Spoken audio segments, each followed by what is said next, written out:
말씀을 찾습니다. 디모데후서 제 3장입니다. 디모데후서 제 3장 12절부터 17절까지 디모데후서 제 3장 12절부터 17절까지의 말씀 함께 교독하시겠습니다. 12절 말씀을 제가 먼저 봉독합니다. 무릇 그리스도 예수 안에서 경건하게 살고자 하는 자는 박해를 받으리라.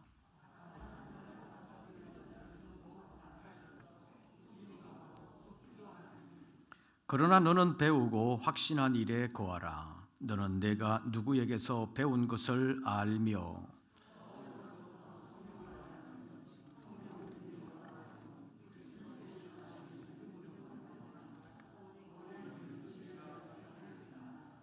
모든 성경은 하나님의 감동으로 된 것으로 교훈과 책망과 바르게 함과 의로 교육하기에 유익하니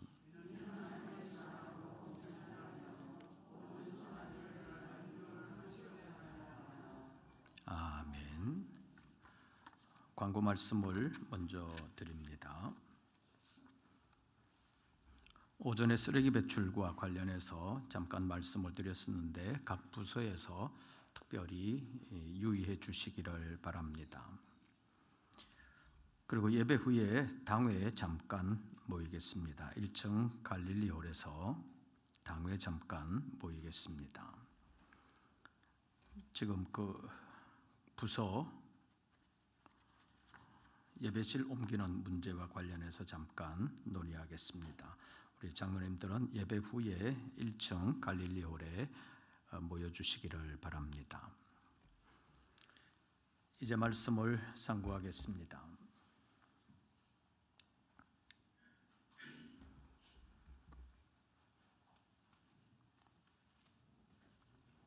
지지난주에 하나님의 사람과 성경이라는 제목으로 잠깐 말씀을 상고했었습니다. 지지난주에 배운 것을 공부해 보면 기억이 나겠어요? 2주나 지났는데 한 주만 지나도 가물가물한데 2주나 지났습니다. 하나님의 사람은 처음에는 누구를 가리킨다고 그랬어요? 제일 먼저 하나님의 사람이라고 불리는 사람은 모세라는 것을 우리가 지난 시간에 살펴봤습니다.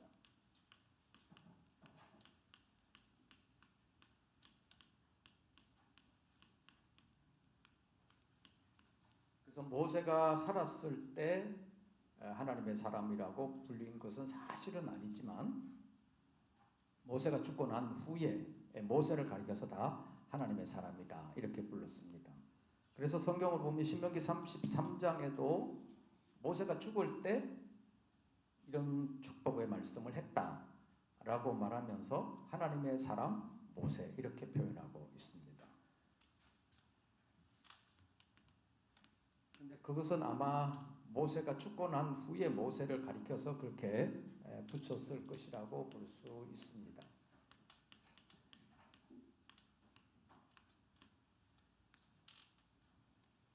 그래서 모세는 하나님의 사람이라고 불렸기 때문에 구약 성경에서 특별히 하나님의 사람이라고 할 때는 모세를 가리키는 경우가 많았고 또 시편 90편에도 보면 기도가 있는데 하나님의 사람 모세의 기도 이렇게 기록되어 있는 것을 우리가 볼 수 있습니다.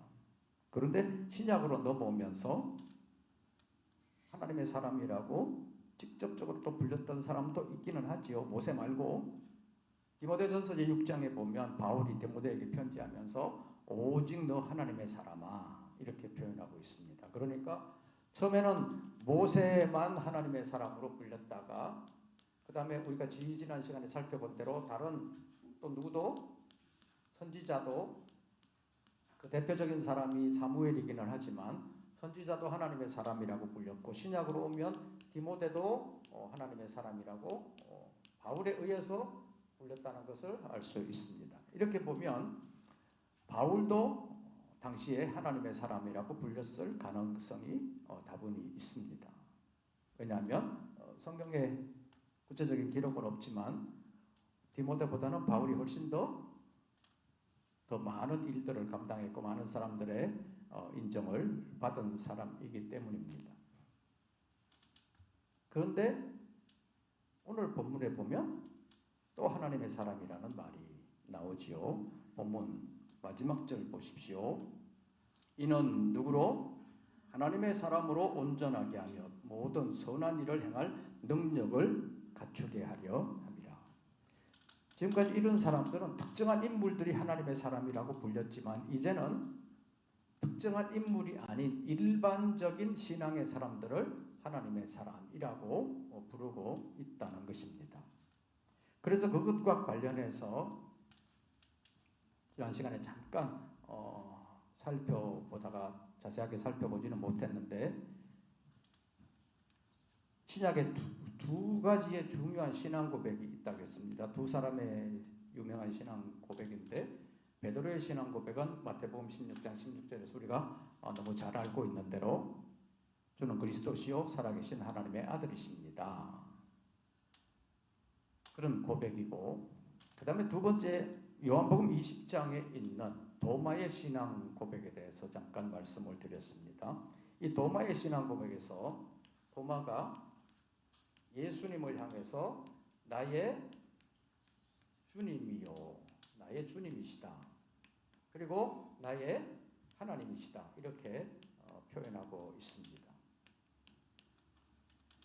나의 하나님이라는 표현 쉽게 알 수 있고 나의 주님이라는 표현도 쉽게 알 수 있기는 한데 지금 우리의 관점에서 보면 나의 하나님이라는 말이 훨씬 더 이해하기가 쉽습니다. 나의 주님이시여 이런 말은 지금 우리 관점에서는 피부에 와닿지는 않는 말입니다. 왜냐하면 몇십 년 전 그러니까 거의 한 1세기 전만 해도 우리나라에도 주종관계가 있어서 종이 있었습니다.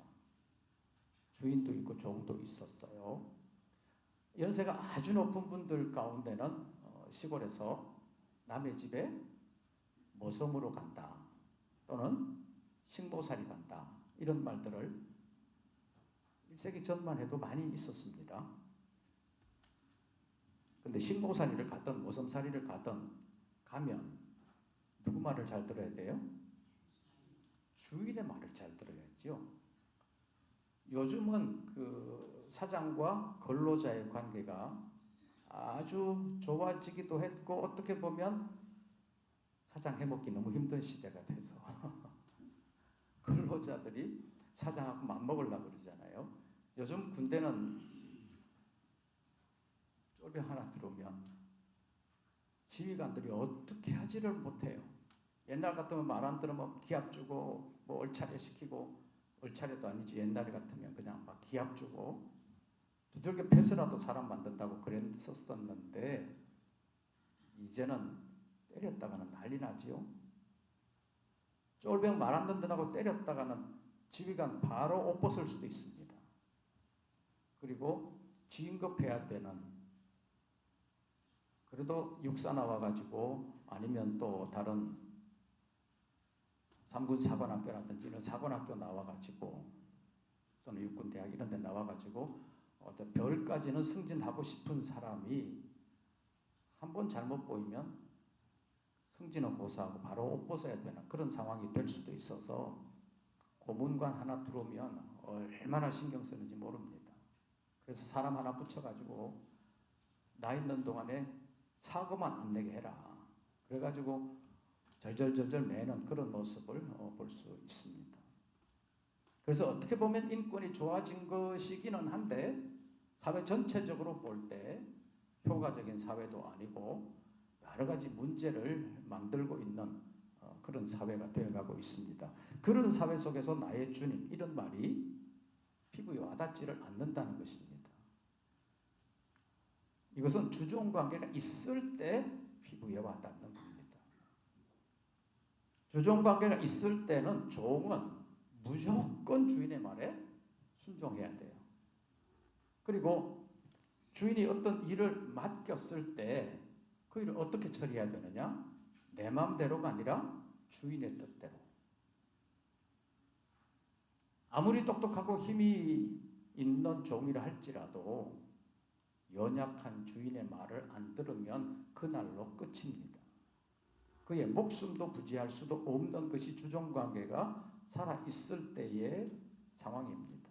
그런데 도마가 예수님을 향해 나의 주님이시오 이렇게 표현을 했다는 것은, 도마는 자기 신념이 굉장히 강한 사람이잖아요. 다른 제자들이 다 부활한 예수를 만났다고 얘기를 해도 내가 내 눈으로 직접 그리고 내 손으로 직접 만져보기 전까지는 믿지 못하겠다 하는 것이 도마인데, 부활하신 예수님을 만난 이후에 나의 주님이십니다 이렇게 고백을 했다는 것은, 지금까지는 내 기준을 가지고 내 주관대로 살았지만, 예수님의 제자라고 해도 그래도 내 주관이 살아있었지만 이제부터는 내 주관 없습니다. 주님께만 무조건 순종하겠습니다. 나는 주님의 종입니다. 이런 의미가 나의 주님이라는 의미입니다. 그러려면 주인의 뜻을 잘 알아야 되잖아요.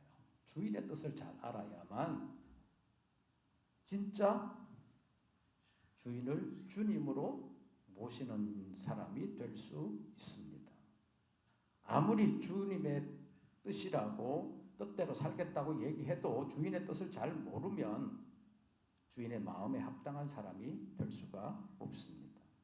그래서 도마는 지금까지는 직접 내 눈으로 내 손으로 내가 확인하고 내가 판단이 서면 하겠다 이런 사람이었지만, 이때부터는 주님께 무조건 순종하겠습니다 이런 태도를 가지고 살았다는 것입니다. 지금도 이런 사람들 많잖아요. 아무리 누가 얘기를 해도 내가 믿어줘야 믿지, 나도 믿어지면 누구처럼 신앙생활 할 수 있다 이렇게 생각하는 사람 있잖아요. 그런데 성경은 많은 사람들이 많은 경험을 통해서 하나님의 뜻을 이룬 것이다 얘기를 해놓고 있고 기록하고 있는 것이 성경인데, 그것은 그 사람들의 얘기고 나는 못 믿겠다라는 것이 고집센 사람들의 얘기인데, 도마는 옛날에는 그렇게 살았지만 이제부터는 내 뜻, 내 주관 다 내려놓고 주님의 뜻에 순종하겠습니다. 그런 의미에서 나의 주님이라는 말을 했는데, 그 주인의 뜻을 가장 잘 나타내주고 있는 것이 성경이라는 것입니다. 요한복음 제5장에 있는 말씀을 찾아보지요. 요한복음 제5장 39절입니다. 요한복음 제5장 39절.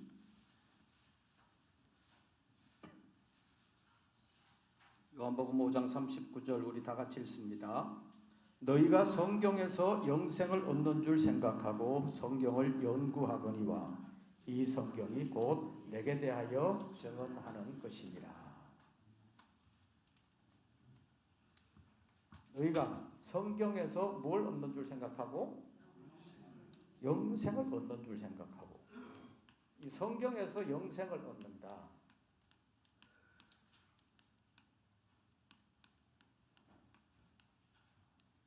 이 영생이라는 것이 그냥 단순히 죽지 않고 오래 사는 것, 이것만을 의미하는 것이 아니라는 것을 전에도 말씀드렸습니다.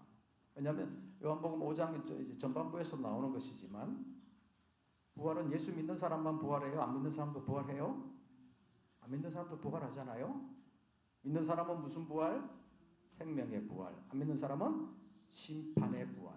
쉽게 말하면 예수 믿는 사람은 영원히 복된 하나님의 나라에 들어가기 위해서 부활하는 것이고, 안 믿는 사람은 영원한 형벌, 지옥에 들어가기 위한 부활이라고 말할 수 있는데, 그 지옥에 들어가서 그냥 싹 없어져 버린다면, 육체의 생명이 끝나는 것처럼 그냥 죽어서 없어지는 것이라면 지옥의 고통이 영원한 것은 아니잖아요. 그래서 지옥의 고통은 영원한 것이라고 말하기 때문에, 사는 것은 사는 것인데 영원한 고통, 그렇게 영원히 사는 것은 영생 아니라는 거지요. 하나님과 예수 그리스도 안에서 서로 인격적인 교제, 영적인 교제를 나누면서 가장 복되게 사는 것을 성경에서는 영생이라는 말로 표현합니다. 그래서 요한복음 17장 3절에서 영생은 유일하신 참 하나님과 그의 보내신 자 예수 그리스도를 아는 것이다. 아는 것이다. 이 머리로서만 아는 것이 아니라 하나님과 예수 그리스도와의 인격적인 교제, 영적인 교제를 통해서 아는 사이로 살아가는 것. 이것이 영생이라는 것을 말씀했습니다. 그런데 이 영생을 얻기 위하여 뭘 연구한다고요? 성경을 연구한다. 요한복음 5장 당시에 성경을 연구한다. 이렇게 말할 때 성경은 지금 우리가 생각하는 성경하고는 좀 다르지요. 왜냐하면 요한복음 제5장에서 예수님께서 너희가 성경에서 영생을 얻는 줄 생각하고 성경을 상고하거니와 할 때 이 성경은 요한복음이 포함될까요? 안 될까요? 아직 예수님께서 그 말씀하실 때는 요한복음이 기록되기 전이에요. 예수님께서 그 말씀을 하시고 한참 후에 요한복음이 기록되잖아요. 그러니까 예수님께서 이 말씀을 하실 때 성경이라는 것은 신약 성경은 없던 때예요. 그러니까 요한복음 5장에서 말하는 이 성경은 구약이라는 것입니다. 그런데 이 구약도 처음에는 우리가 가지고 있는 성경 전체처럼 39권 그 전체가 아니었습니다. 예를 들어서 여호수아 제1장에 있는 말씀을 보면 모세가 죽은 후에 하나님께서 여호수아에게 나타나셔서 말씀하실 때 성경이라는 말은 쓰지 않았고 구약이라는 말도 쓰지 않았지만 모세에게 명령한 것이 있잖아요. 모세가 기록한 율법, 모세가 너에게 전해준 율법, 이런 표현들을 그 이후에 많이 썼습니다. 그래서 여호수아에게 하나님께서 나타나셔서 사명을 맡겨주실 때 모세가 너에게 기록한 율법의 책을 다 지켜 행하라. 그리하면 형통하게 될 것이다 라고 말씀했습니다. 그때 말하는 것은 이 구약 중에서도 모세오경이라고 불리는 흔히 말하는 율법서. 그래서 구약 성경에서 율법책이라고 말하는 것은 모세오경이라고 불리는 이 율법책을 의미할 때가 많습니다. 그래서 여호수아 시대에도 이것이 하나님의 말씀을 이루는 주된 내용이었다고 볼 수 있습니다. 그런데 예수님께서 너희가 성경에서 영생을 얻는 줄 생각하고 성경을 상고하거니와 이 성경은 곧 누구에 대하여 증언하는 것이니라? 나, 예수. 이 성경은 예수에 대하여 증언하는 책이다. 예수에 대하여 증언하는 책이다. 예수님 자신이 직접 이렇게 말씀하셨다는 거예요.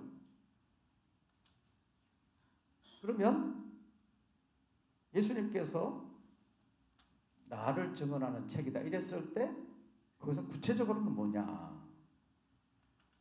물론 모세오경도 포함되지요. 누가복음 24장에 있는 말씀을 보면 부활하신 예수님께서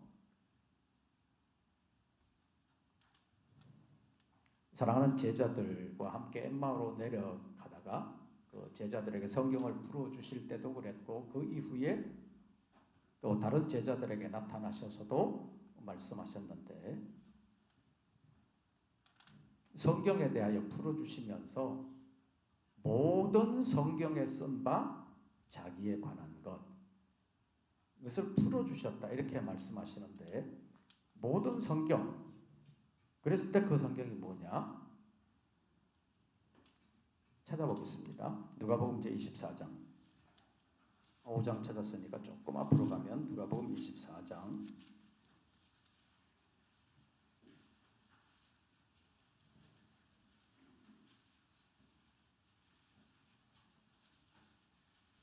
시간이 많지는 않으니까 27절 보시죠. 제가 25절 6절을 읽으면 여러분들이 27절을 읽어주시기 바랍니다. 이르시되 미련하고 선지자들이 말한 모든 것을 마음에 더디 믿는 자들이여 그리스도가 이런 고난을 받고 자기의 영광에 들어가야 할 것이 아니냐 하시고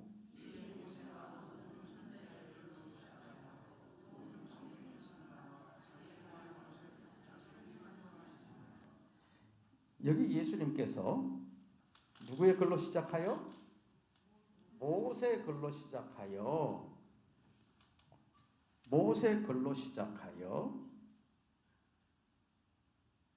모든 선지자의 글에 이르기까지 모든 성경에 쓴 바 자기에 관한 것을 자세히 설명하셨다 이렇게 말하고 있습니다.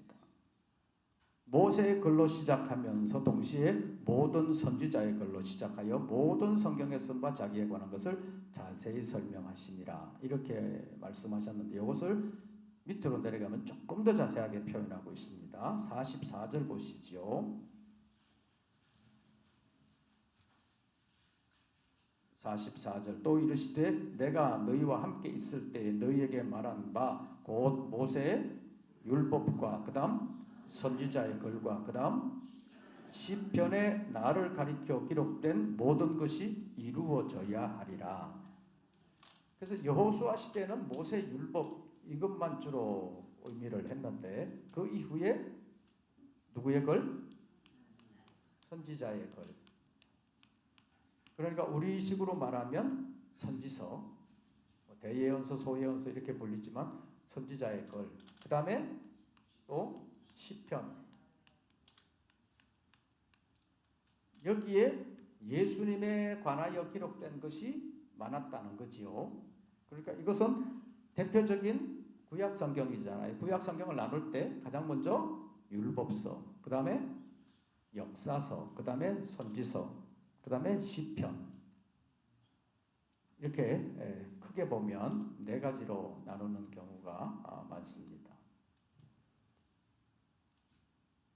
근데 여기 역사서라는 말은 없지만 역사서도 주님의 예언의 말씀이라는 것, 주님의 뜻을 담고 있는 계시의 말씀이라는 것을 지난번에 말씀드린 바 있습니다. 그래서 이런 것만 성경이 아니라 역사서도 하나님의 말씀인 성경이다 하는 것을 지난 시간에 우리가 살펴본 바 있습니다. 그래서 모세오경에도 선지자의 글에도 시편에도 예수님을 가리켜 예언된 것이 있다 없다? 있다. 예수님께서 분명하게 말씀하신 거잖아요. 그렇게 보면 구약은 누구를 증언하는 것이다? 예수 그리스도를 증언하는 것이다. 그러면 신약은? 신약 당연히 예수 그리스도를 증언하는 거지요. 그래서 모세오경도 예수 그리스도를 증언하고 있고 선지자의 글도 예수 그리스도를 증언하고 있고 시편도 예수 그리스도를 증언하고 있고 그래서 모든 성경은 그리스도를 증언하고 있다. 그래서 크게 보면 구약은 오실 그리스도, 초림하실 그리스도 메시아.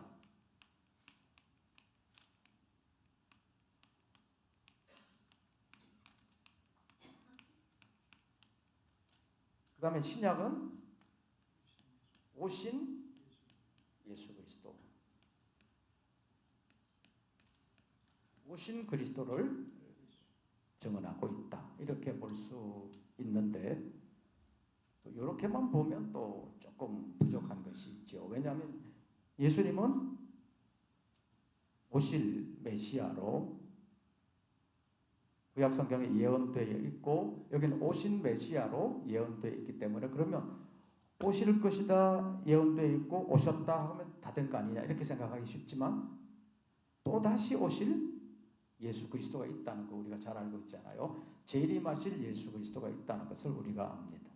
그래서 초림하실 것에 대해서 말씀하시는 오실 그리스도도 있지만 다시 오실 예수 그리스도, 재림하실 예수 그리스도에 대한 내용도 구약에도 있고 신약에도 있다는 것입니다.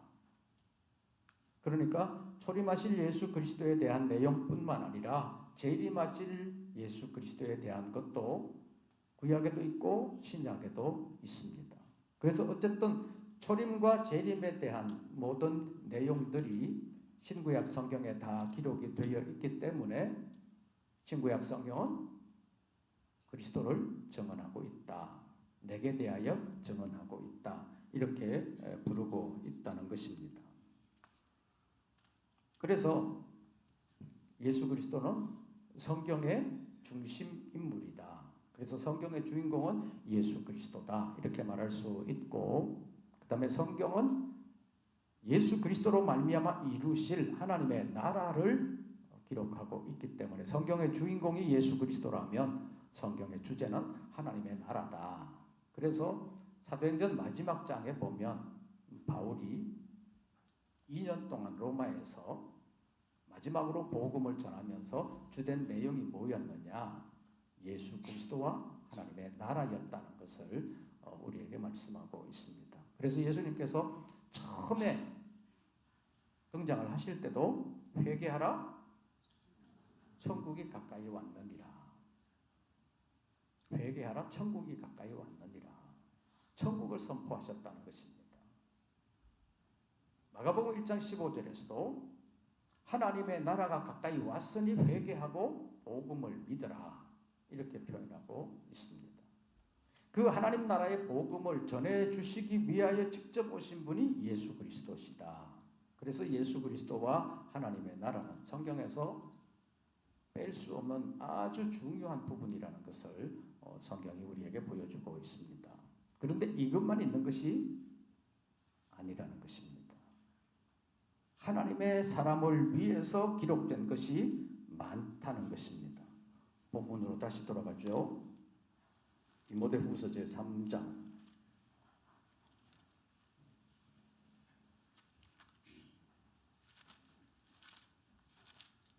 디모데후서 제3장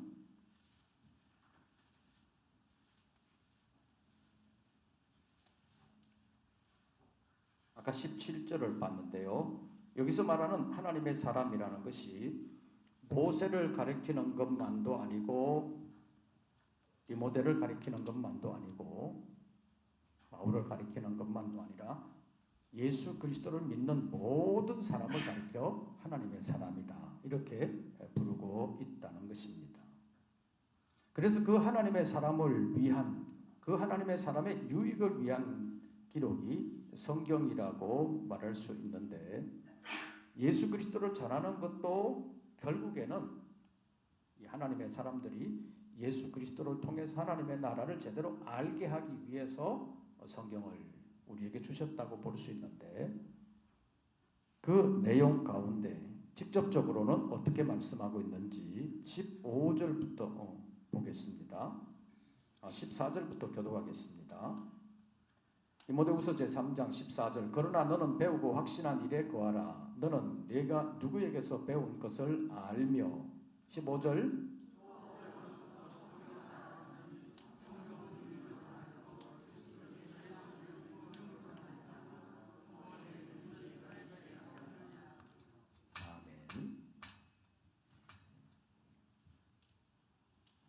성경은 우리 믿는 사람으로 하여금 그리스도 예수 안에 있는 믿음으로 말미암아 어디에 이르는?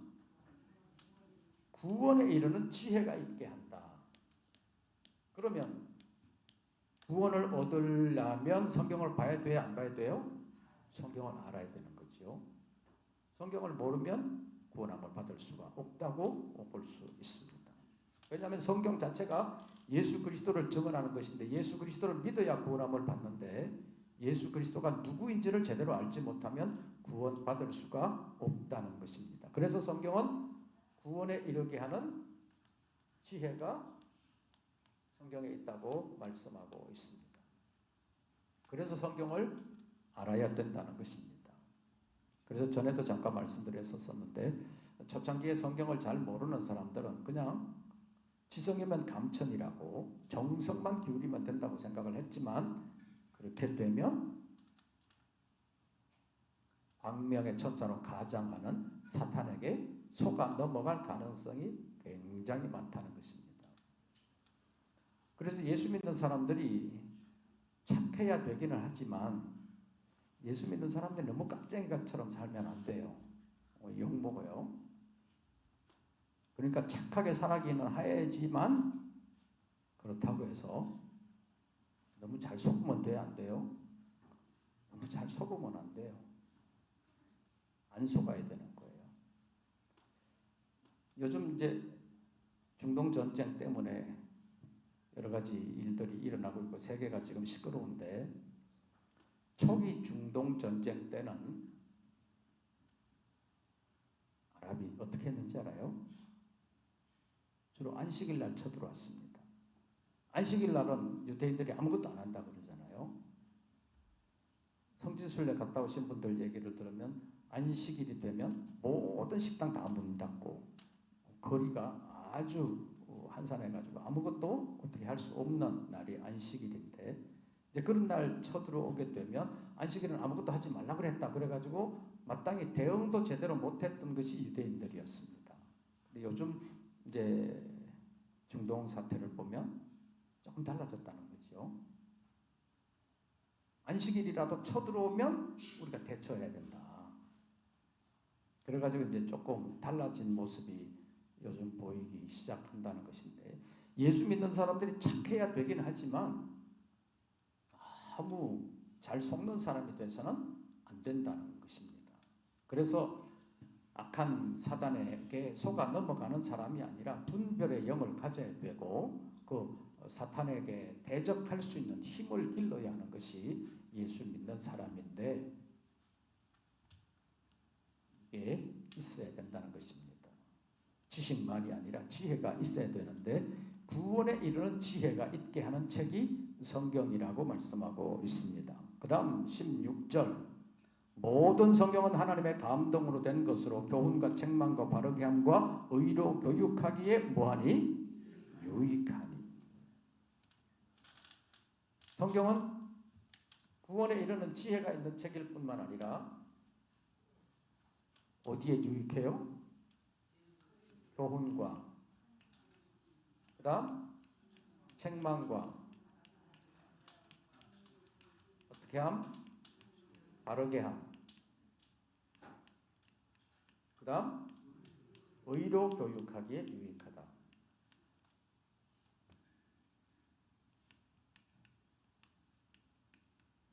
이런 것을 위해서는 성경을 제대로 알아야 된다는 것입니다. 그래서 성경에서 교훈을 제대로 받아야 또 성경을 통해서 책망을 제대로 받아야 책망을 싫어하잖아요. 사람들이 대체적으로 책망 싫어합니다.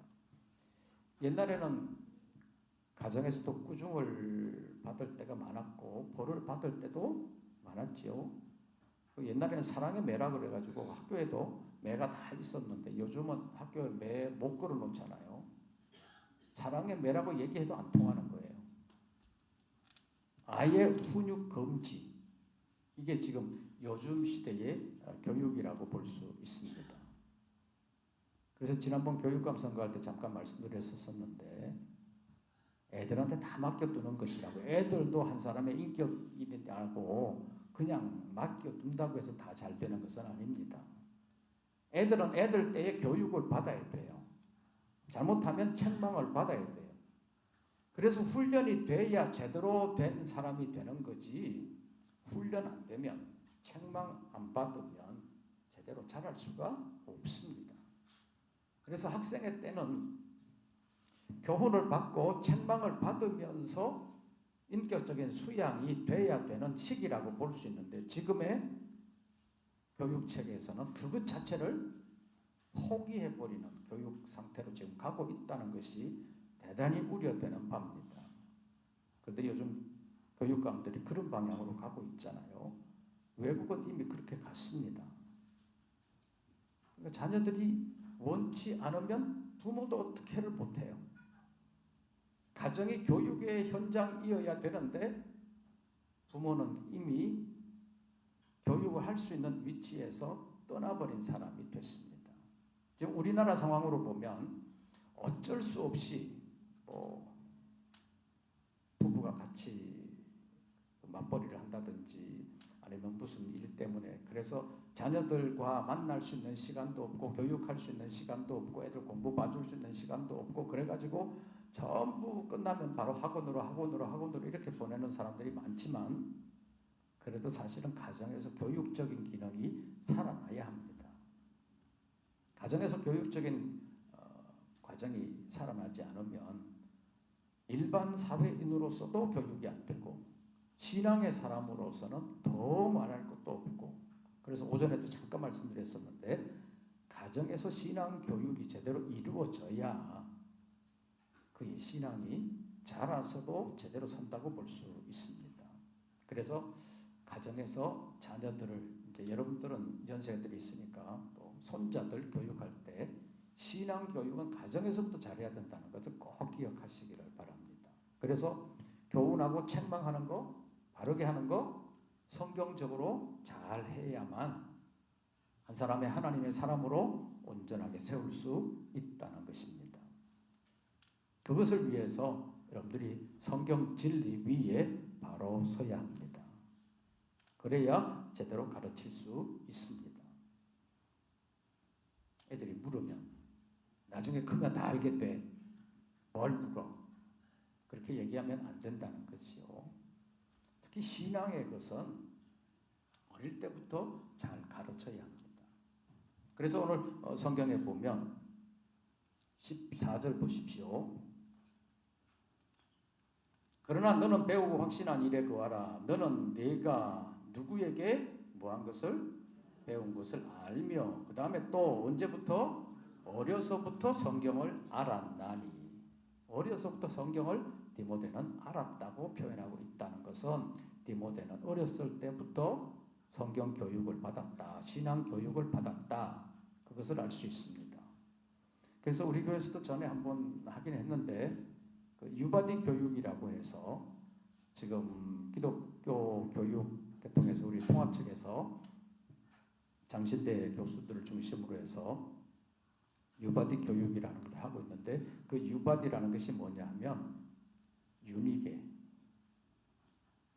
디모데의 어머니 외조모 유니게에서부터 바울 그리고 디모데에 이르기까지 이 신앙의 과정이 이렇게 내려오는 그 과정을 통해서 디모데라고 하는 한 사람이 훈련됐다. 교육이 됐다. 그래서 디모데가 바울의 제자로서 또 바울의 믿음의 아들로서 이렇게 쓰임받을 수 있었던 것은 유니게 바울 이렇게 내려오는 신앙 교육이 있었기 때문이다. 그래서 유바디 교육이라고 그 머리 글자를 따서 지금 하고 있는데 어쨌든 어렸을 때부터 디모데는 성경을 배웠다. 그래서 성경이 어떤 데 유익하냐? 교훈과 책망과 바르게 함과 의로 교육하기에 유익하다. 그래서 성경을 알아야 된다는 것입니다. 그 다음에 17절 이는 하나님의 사람으로 뭐하며? 온전하게 하며 다음 모든 선한 일을 행할 능력을 갖추게 하려 합니다. 그래서 성경은 하나님의 사람으로 온전케 하는 일,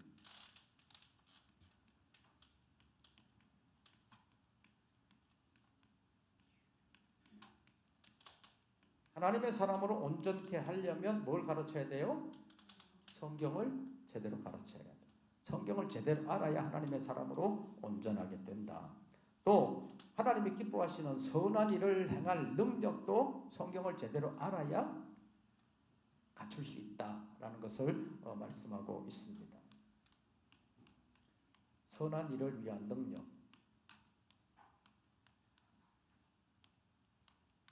이것도 성경을 알아야 된다는 것입니다.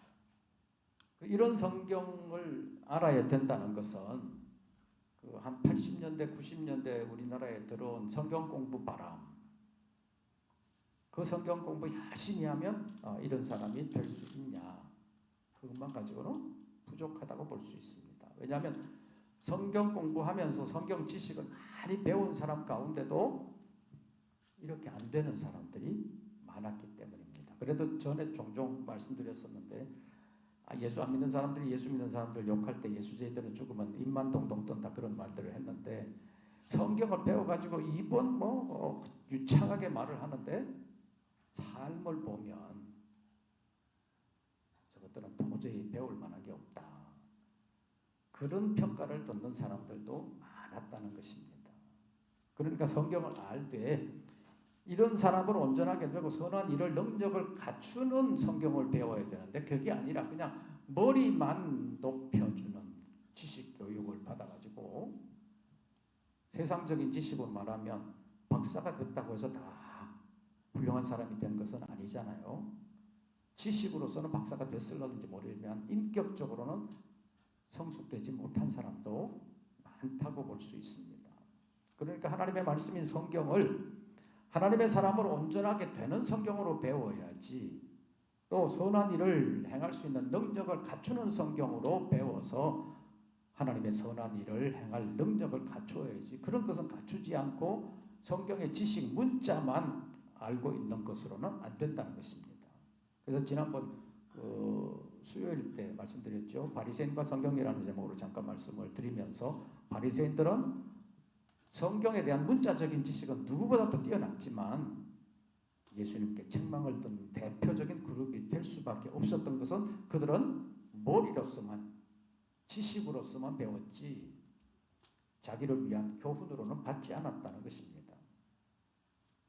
그래서 바리새인들은 성경을 통해서 교훈도 제대로 받지 않고 책망도 제대로 받지 않아가지고 자기 의로 가득한 사람들이 되고 말았기 때문에 외식하는 서기관들과 바리새인들이여 화 있을지어다, 이런 표현들이 마태복음 23장에 계속 나오고 있는 것을 우리가 지난번에 살펴봤습니다. 자, 성경을 제대로 알아야 이런 사람이 될 수 있다는 것입니다. 그래서 성경을 열심히 배워야 되는데, 그런 성경은 무조건 공부한다고 해서 다 유익하냐? 조금 전에도 말씀드렸다시피 80년대, 90년대 성경 공부 바람이 불면서 교회마다 성경 공부반 없는 교회가 없고, 지금도 성경 공부반, 무슨 제자반 굉장히 많은데 그 교육을 제대로 받아야 되는데 지식 교육으로만 받으면 안 받는 것보다도 못할 수도 있다는 것입니다. 그래서 어디서 성경 가르친다 그래가지고 아무데 가서나 성경 배운다고 유익한 것은 아니라는 사실을 알 필요가 있습니다. 왜 그러냐? 지난번에 베드로전서 1장, 베드로후서 1장을 살펴보면서 베드로는 변화산상에서 예수님께서 변하신 모습, 그런 걸 자기도 잘 눈으로 보았고 귀로 들었잖아요. 그래서 예수님께서 다시 오신다는 얘기를 변화산상에서 모세와 엘리야가 나타나가지고 예수님과 더불어 얘기하는 것을 들었다고 말하고 있습니다. 그럼에도 불구하고 베드로는 더 확실한 예언이 있다. 그러니까 조심해야 된다. 더 확실한 게 뭐냐? 성경 예언이라는 것을 우리가 전에 이미 살펴봤습니다. 그러면서 하는 말이, 모든 성경은 사사로이 풀 것이 아니다. 왜냐하면 모든 성경은 다 하나님의 감동으로 된 것으로 성령의 감동을 받은 사람들이 하나님께 받아서 우리에게 전해준 것이기 때문에 우리도 성령의 감동을 받아야 제대로 이해할 수 있는 것이지, 성령의 감동을 받지 아니하면 우리가 아무리 글자로 봐도 제대로 알지 못한다는 것을 말씀했습니다.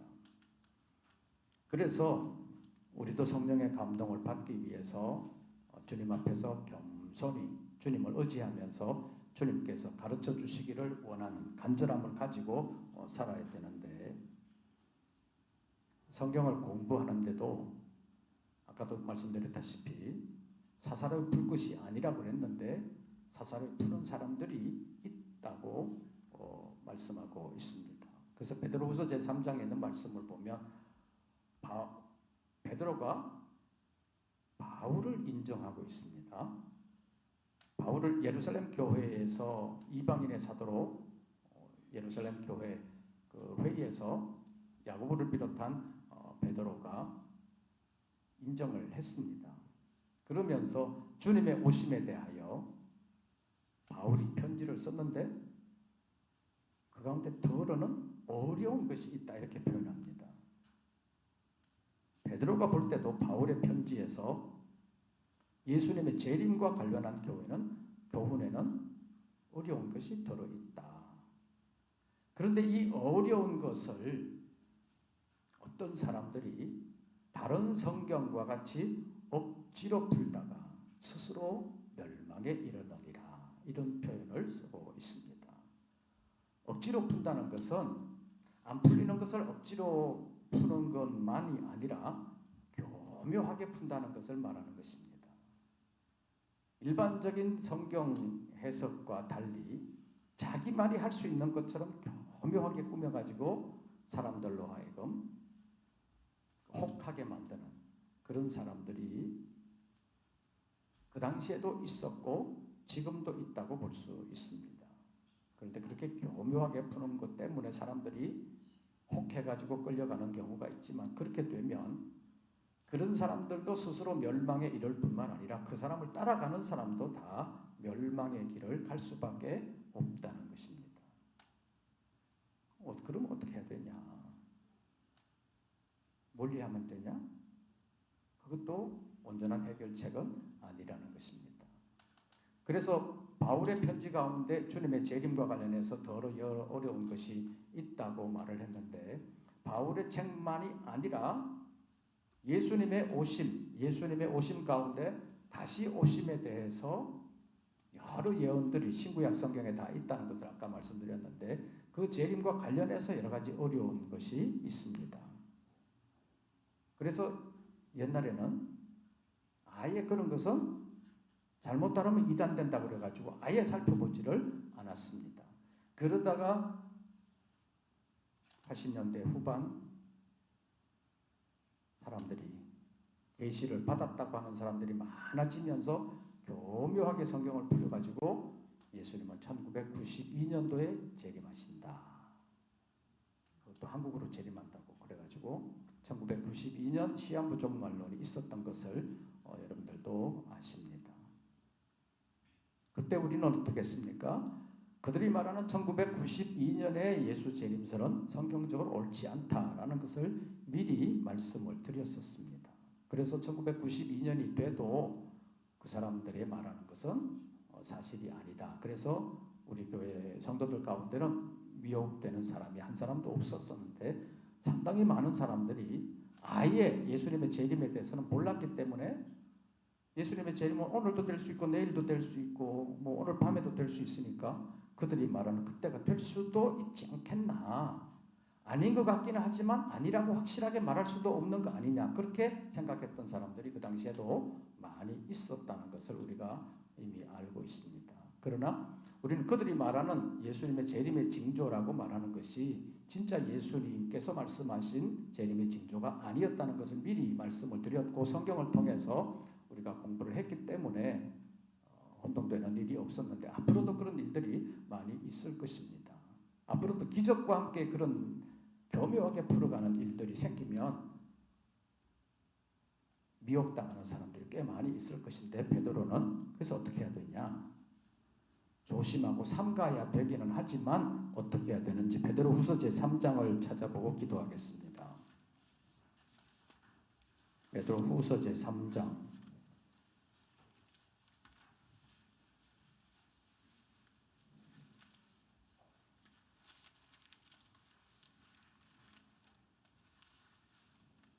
베드로후서 제3장 15절부터 교독하겠습니다. 베드로후서 제3장 15절부터 교독합니다. 또 우리 주의 오래 참으심이 구원이 될 줄로 여기라. 우리가 사랑하는 형제 바울도 그 받은 지혜대로 너희에게 이같이 썼고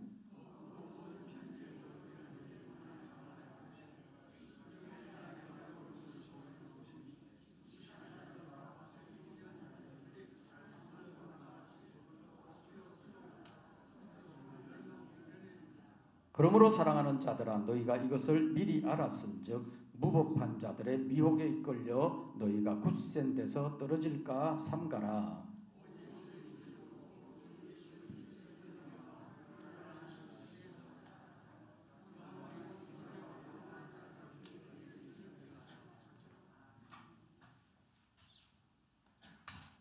굳센 데서 떨어질까 삼가야 되기는 하지만 마지막으로 베드로 사도가 부탁하는 것은 우리 주 예수 그리스도의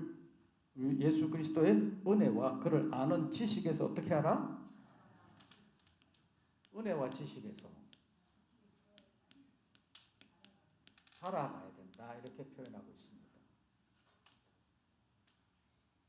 지난 주일날 잠깐 말씀드렸었죠. 유치원 수준의 아이들은 이렇게 자라지 못했기 때문에 자기가 가진 지식이 가장 최고의 지식이라고 착각하는 경우가 있다는 것을 지난주에 말씀드렸습니다. 그래서 자라가야 된다는 것입니다. 그런데 자기 수준을 넘는다는 거 쉽지는 않습니다. 또 자기 수준을 잘 모르는 사람들이 많습니다. 그래서 자기 수준의 모든 사람을 비추어서 생각하고 그렇게 말하는 사람들이 있는데 자라고 보면 내가 옛날에 제대로 몰랐었구나, 수준이 낮았었구나 그런 사실을 알 수 있습니다. 그래서 자라야 된다는 것입니다. 아까도 말씀드린 것처럼 이 자란다는 것은 그냥 지식적으로만 아는 것이 아니라 우리 주 예수 그리스도와 그를 보내신 하나님과의 관계성 속에서 하나님을 깊이 아는 그런 믿음의 사람으로 자라가야 된다고 말씀하고 있습니다. 이것이 자라나야 된다는 것입니다. 자라가라.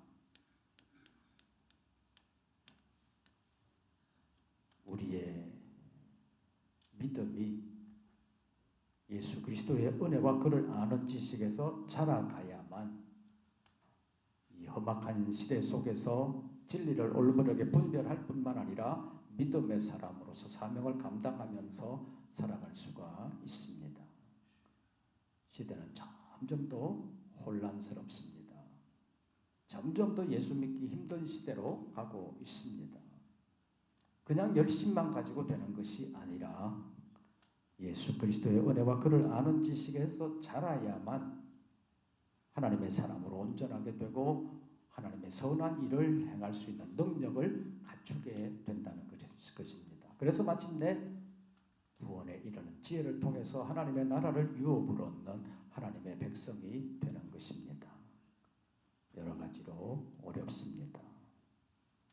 이 시대에 올바른 믿음을 가지고 체계적으로 배우면서 성령의 감동하심을 받아 우리에게 전해준 성경 예언의 말씀들을 바르게 알므로 인해서 그 말씀으로 교훈을 받고 책망을 받으면서 바르게 훈련됨으로 인해서 하나님의 사람으로 끝까지 쓰임받고 끝까지 사명을 위하여 하나님의 보장을 받는 우리 모든 권속들 되시기를 주의 이름으로 축원합니다. 우리 찬송 부르시고 기도하겠습니다.